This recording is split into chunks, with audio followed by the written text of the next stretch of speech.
Well, we finally cast everybody for my big spectacular, except the fella who's supposed to play me as I am today.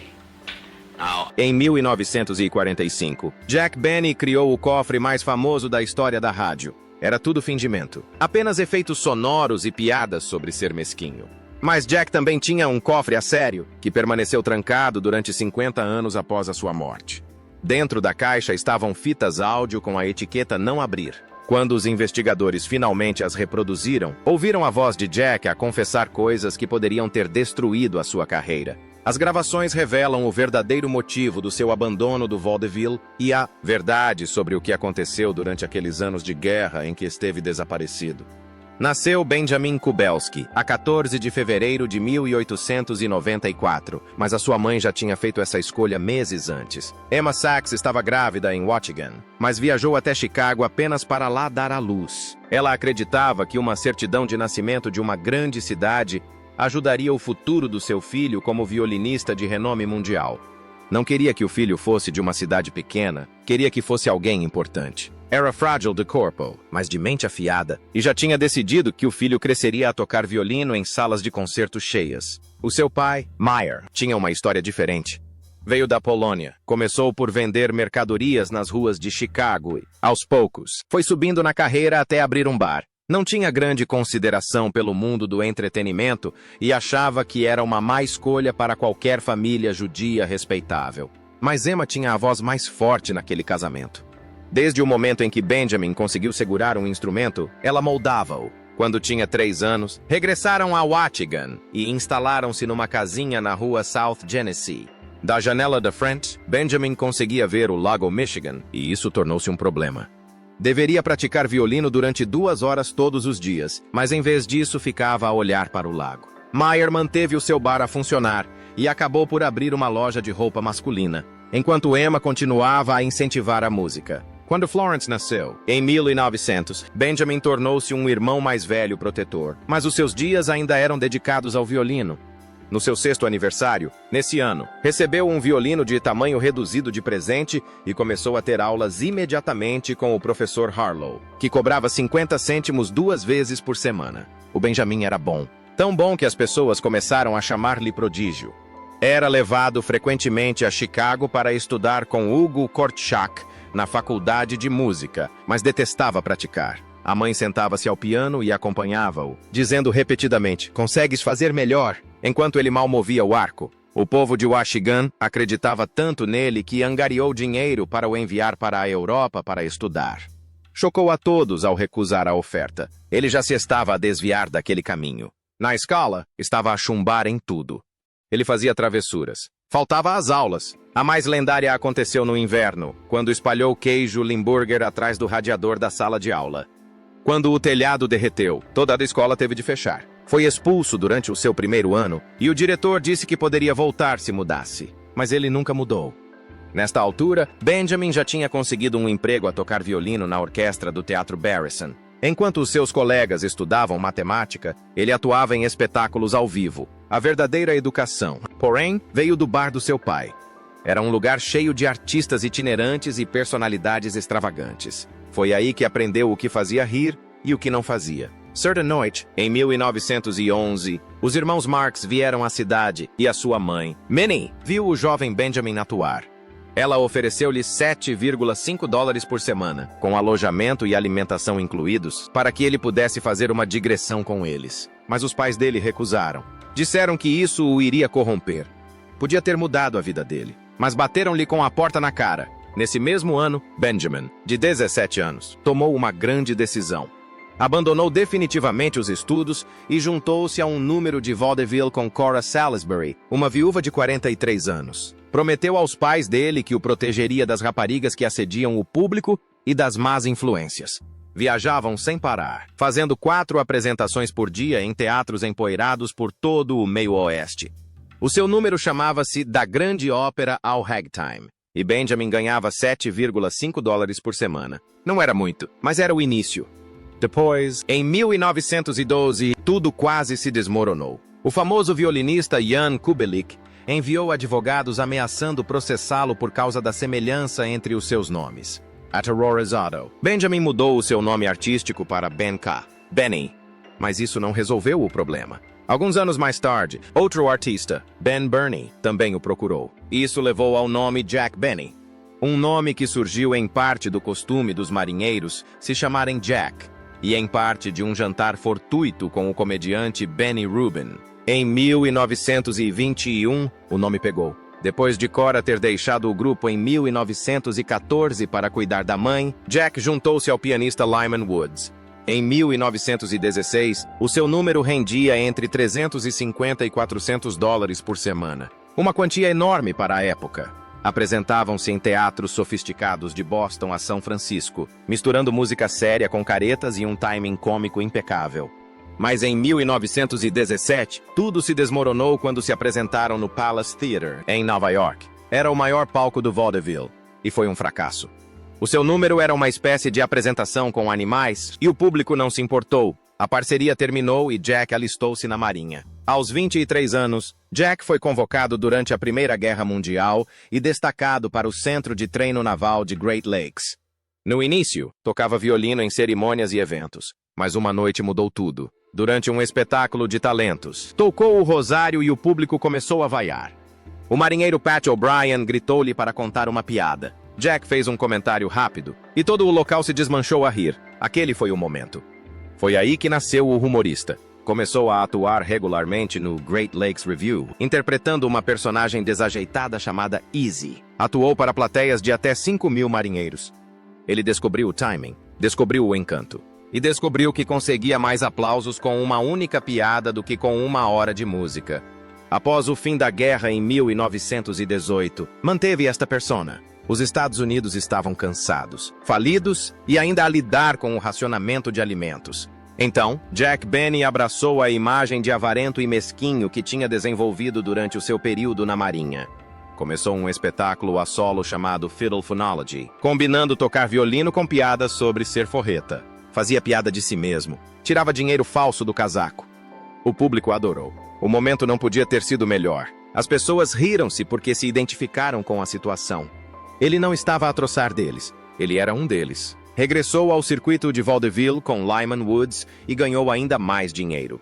Reinventaram o seu espetáculo, misturando o stand-up com a música e conseguindo atuações como coadjuvantes por todo o país. Tocaram nos principais teatros de Chicago e em grandes cidades. Mas o grande momento, o Palace em Nova York, já tinha passado.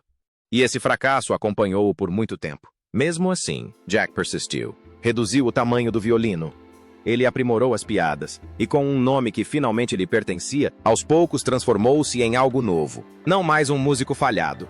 Não era um mero coadjuvante. Era um homem capaz de estar perante milhares de pessoas. Mal mexer a cara, dizer uma única frase e deixar todos boquiabertos. Quando Jack Benny chegou a Broadway, em 1924, já tinha 30 anos e estava na estrada há mais de uma década. Não era estranho aos palcos, mas isto era diferente. As loucuras de Benny não eram apenas mais um número de vaudeville. Era a hipótese de ele finalmente fazer algo novo. Estava de pé sob as luzes brilhantes, segurando o seu violino. Mas desta vez, não estava a tentar impressionar ninguém com a sua capacidade.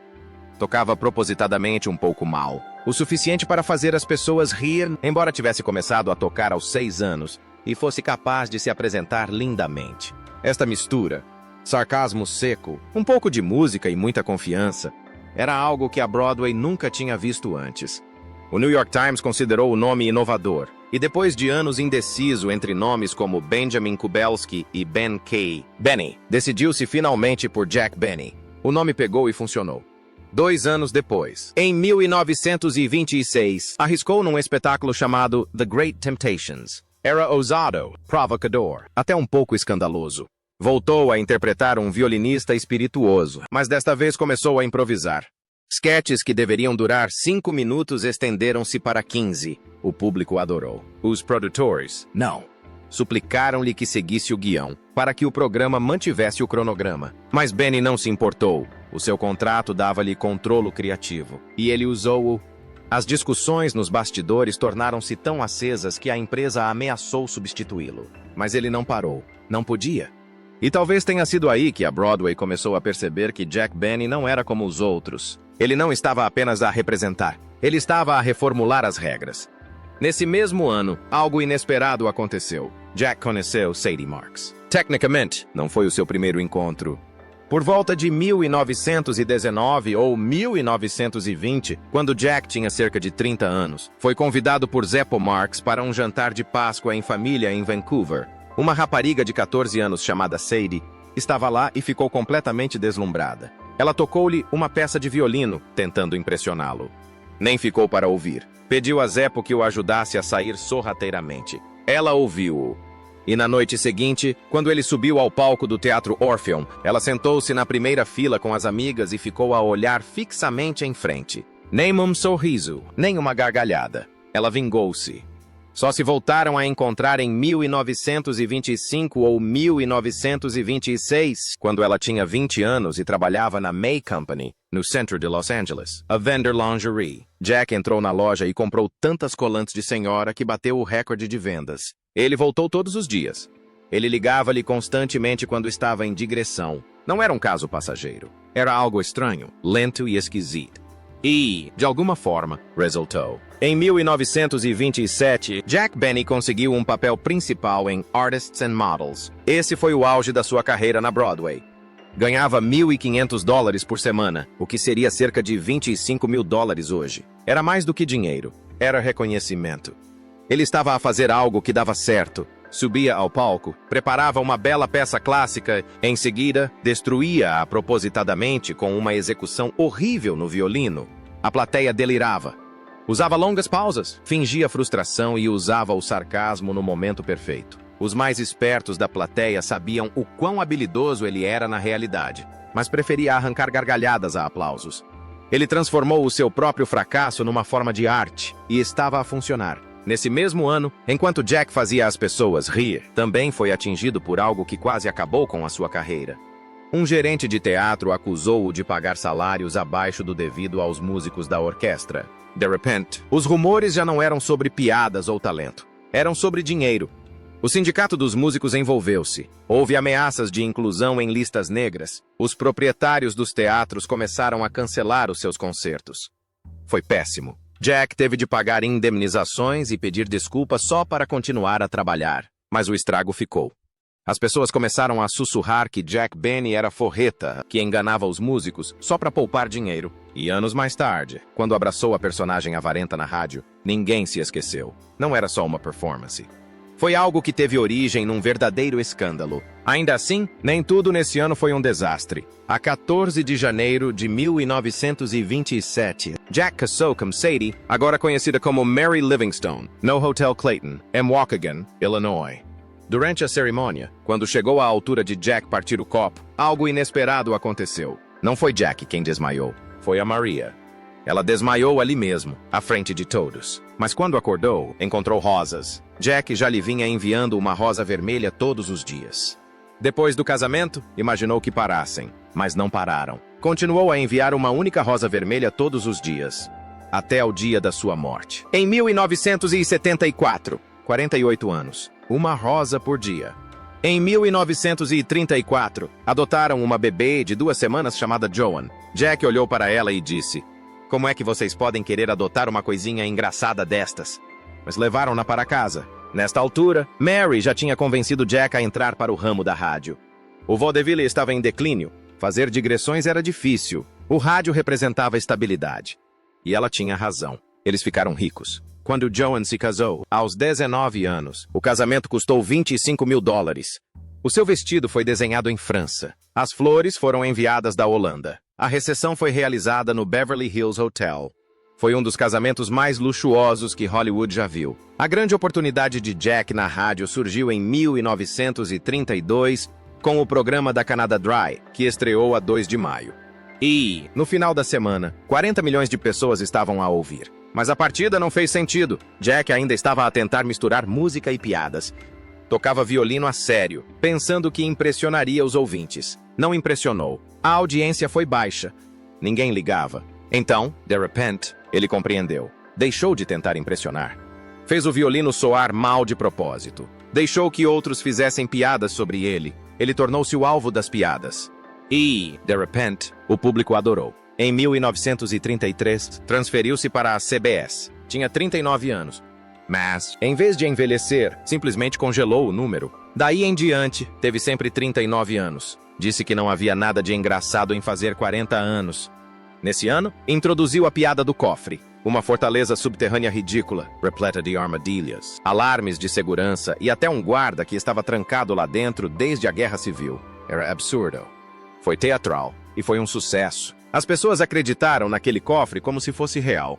Em 1936, o elenco estava a formar-se. Don Wilson chegou com a sua voz imponente. Phil Harris apareceu com o seu charme sulista, chamando Jack Jackson de protagonista e roubando a cena com apenas uma ou duas falas. E depois veio Eddie Anderson, de Rochester. Foi o primeiro homem negro a ter um papel fixo numa rádio nacional.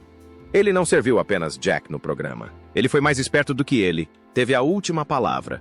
Quebrava barreiras sempre que falava. E quando as estações do Sul tentaram proibir episódios com Rochester, Jack recusou-se a atuar sem ele. De 1937 a 1945, Jack Benny dominou a rádio.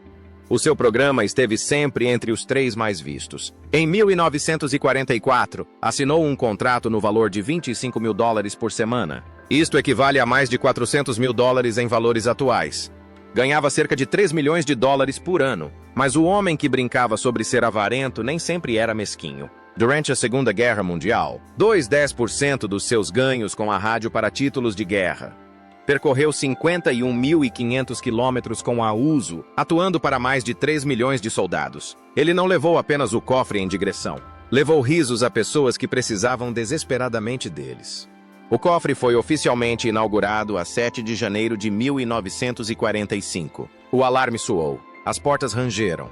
Ed, o guarda, ficou à espera. Toda a cena se desenrolou na mente das pessoas apenas com sons. Transformou-se em algo mais do que uma piada. Era um símbolo. Em 1946, Ronald Colman participou no programa, assim como Leo Durocher. O cofre tornou-se um ponto de encontro para os ricos e famosos. Mesmo sendo fictício, os fãs escreveram cartas a pedir a Jack que abrisse o cofre para fins de beneficência. Acreditavam nele porque fazia parte de algo maior. Era sobre segurança, era sobre poupar, era sobre sobreviver a tempos difíceis com bom humor.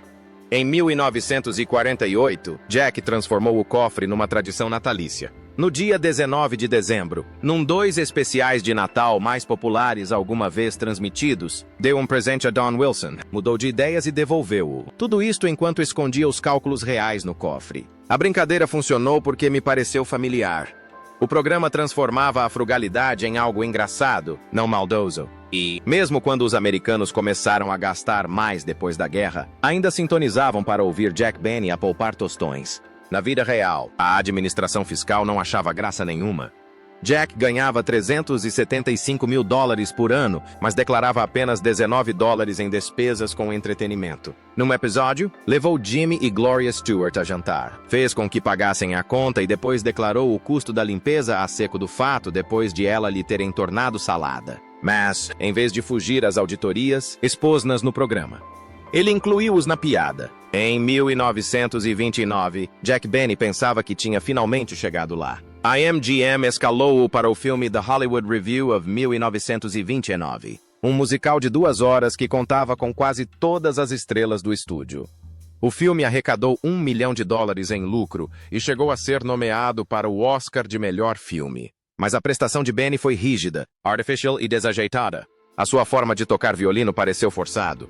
O momento não foi o ideal para ele. A MGM tinha acabado de lhe oferecer um contrato de 5 anos, após insistência do seu agente. Mas, depois do fracasso do seu filme seguinte, Chasing Rainbows, dispensaram-no discretamente.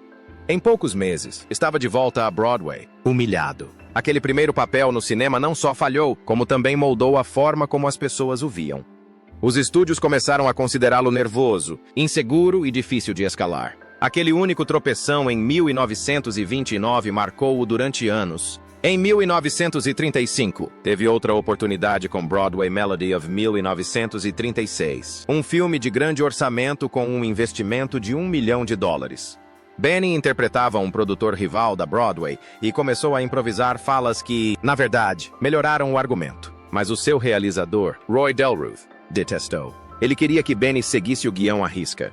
Discutiam com tanta frequência que os membros da tripulação se lembravam de lutas aos gritos que duravam horas. Benny achava que o ritmo tinha de ser natural. Delruth achava que estava apenas a ser difícil.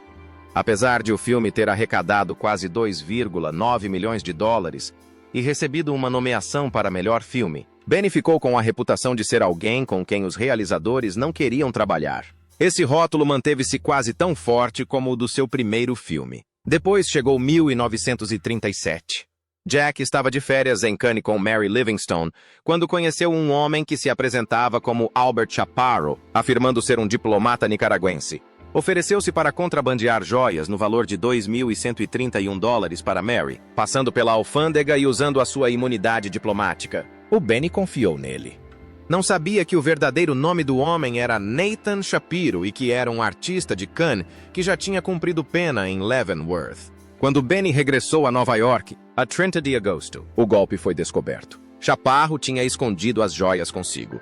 A sua empregada doméstica, Rosa Weber, denunciou-o depois de ele ter feito comentários antinazis. Jack compareceu perante o juiz Vincent L. Liebel em 1939, sendo multado em 10 mil dólares e recebendo uma pena de prisão suspensa de 1 ano. O juiz disse-lhe, deve estar a sentir-se muito envergonhado.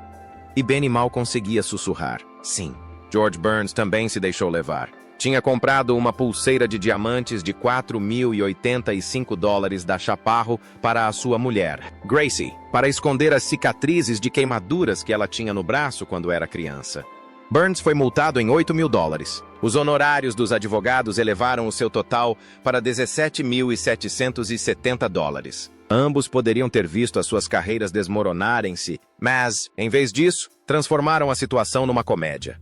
Faziam piadas sobre os seus antecedentes criminais e erros dispendiosos nos seus programas de rádio. Burns chegou a brincar sobre ter de se apresentar a um agente de liberdade condicional. O público adorou. Os patrocinadores não os abandonaram. Na verdade, a sua popularidade disparou. Rosa Weber, a empregada doméstica que expôs o golpe, foi recompensada com 6.214 dólares pelo governo. Jack continuou a tentar emplacar filmes. Em 1945, protagonizou The Horn Blows at Midnight, uma fantasia sobre um anjo que recebe a ordem de destruir a Terra. A Warner Brothers investiu 1,8 milhões de dólares no filme. Mas o momento foi trágico. Apenas 8 dias antes da estreia do filme, o presidente Franklin D. Roosevelt faleceu. A nação estava de luto.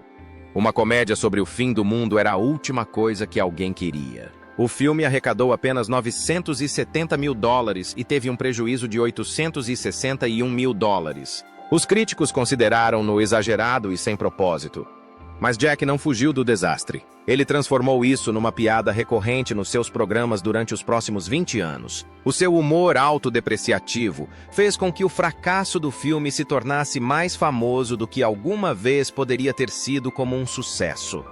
Em 1950, Benny tentou finalmente algo novo: a televisão. No dia 28 de outubro, a sua estreia na CBS foi transmitida com apenas 4 programas planeados para a primeira temporada.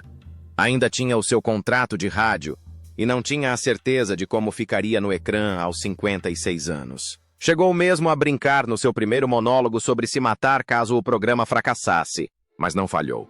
Foi um sucesso estrondoso. Em 1952, 20 milhões de pessoas assistiam semanalmente. A Lucky Strike investiu milhões em patrocínios. Em 1960, o programa passou a ser semanal e Benny tornou-se um dos maiores nomes da TV. Ele usou esta plataforma para experimentar coisas novas. Em 1954, o futuro presidente Ronald Reagan apareceu num esquete gravado num cofre.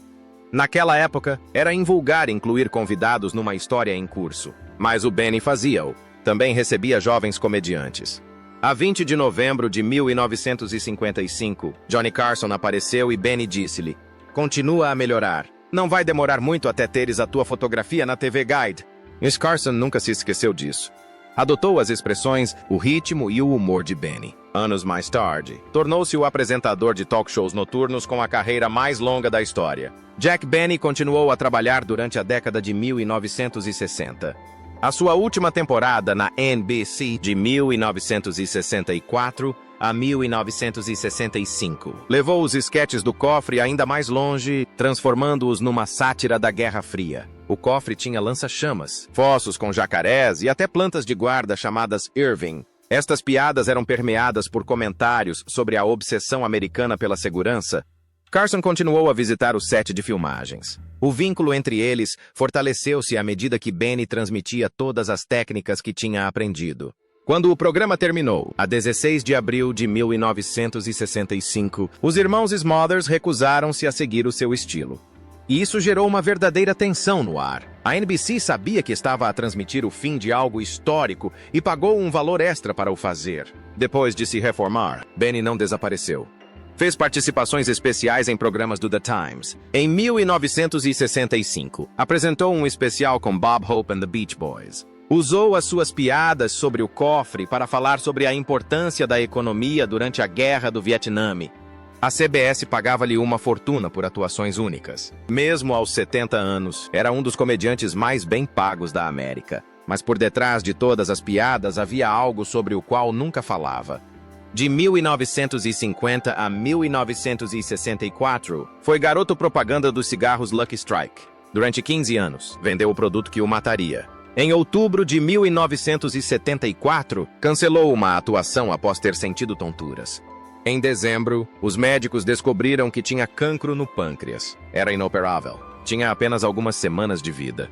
Ele continuou a filmar até ao fim. A 26 de dezembro de 1974, Jack Benny faleceu aos 80 anos. Entre os seus últimos visitantes estavam George Burns, Frank Sinatra, Bob Hope e Johnny Carson.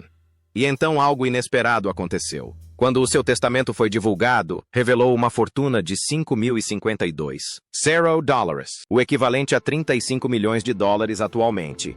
Possuía um raro violino Stradivarius de 1729, avaliado em $46 mil. A sua mansão em Beverly Hills ficava em frente à mansão da Playboy e foi vendida por $3 milhões em 1985. O homem que todos consideravam mesquinho tinha sido secretamente generoso durante décadas. A 5 de outubro de 1961, quando a sua cidade natal renomeou uma escola primária em sua homenagem, criou fundos fiduciários de $39 para cada bebê nascido na cidade nesse dia. Fazia doações discretas a orquestras, programas para jovens e fundos de caridade. A sua avareza era apenas uma fachada. O verdadeiro Jack Benny dava sem contar a ninguém. Ele mudou a comédia para sempre. Jerry Seinfeld, Larry David, Gary Shandling, todos seguiram o seu modelo. Um programa sobre nada. Um personagem que se interpreta a si próprio. Piadas recorrentes. Elencos com vários atores. Pausas constrangedoras. O Jack fez tudo isto primeiro. O seu programa misturava a vida real com a ficção, quebrava a quarta parede e mostrava como a comédia podia ser subtil, lenta e inteligente. As suas 3 estrelas na calçada da fama, uma pelo cinema, uma pela rádio e uma pela televisão, marcam uma carreira que durou 63 anos. Após a sua morte, cartas vieram a público revelando também algo mais. Apoiou secretamente os movimentos pelos direitos civis. Financiou a família de Eddie Anderson, Rochester, o seu fiel parceiro na televisão. Em 1962, Anderson foi listado pela revista Ebony como um dos 100 afro-americanos mais ricos. Quando Anderson morreu, em 1977, a sua casa tornou-se a Rochester House, um abrigo e centro de reabilitação. Os 3 filmes que realizaram juntos entre 1940 e 1941 provaram que as estrelas negras podiam atrair grandes audiências no sul dos Estados Unidos, mesmo quando Hollywood dizia o contrário. E agora, em 2025, algo de estranho aconteceu. Os antigos guiões de rádio de Jack Benny estão a ser digitalizados e lançados na série de podcasts Lost Episodes da Radio Vault. Piadas da época da guerra que eram consideradas demasiado ousadas para aquele período. O seu episódio de 7 de janeiro de 1945 foi repetido. Até hoje, as pessoas ouvem pela primeira vez a abertura do seu cofre. O seu timing ainda funciona. As piadas ainda funcionam. E quanto mais descobrimos, mais vemos o homem por detrás do mito.